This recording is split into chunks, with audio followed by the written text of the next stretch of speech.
What is epigenetics? I'm actually considered one of the founders or the father of epigenetics, the science of epigenetics. And epigenetics says that your genes require a variety of things to maximize their function. The medical system believes that genes are autonomous. You put a handful of genes into a bucket of saline solution or warm salt water, and they're going to do their thing. Well, that's not true.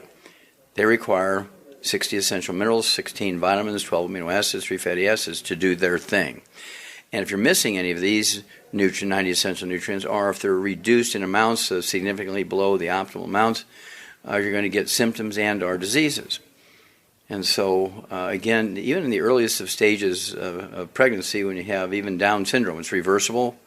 You give the mother the right nutrients. If she's been diagnosed by amniocentesis or by a ultrasound that the embryo has a Down syndrome situation, trisomy 21, and you give the 90 essential nutrients and change the mother's diet, and we've actually reversed Down syndrome before 3 months of pregnancy.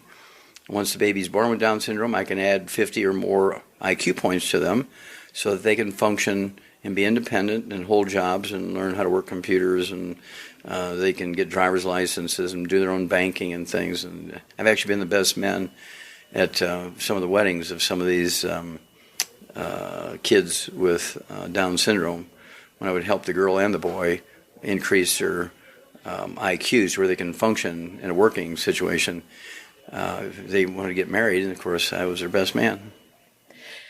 So what you're saying then is that genes require nutrients for their full expression, is that it? Well said.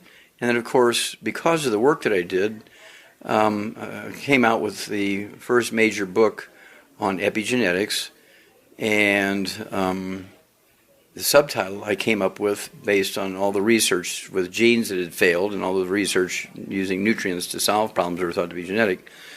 The subtitle of my book, Epigenetics, is The Death of the Genetic Theory of Disease Transmission, another failed medical theory. So you're saying that the whole theory of a genetic transmission of disease is not correct? You are correct. That is not correct.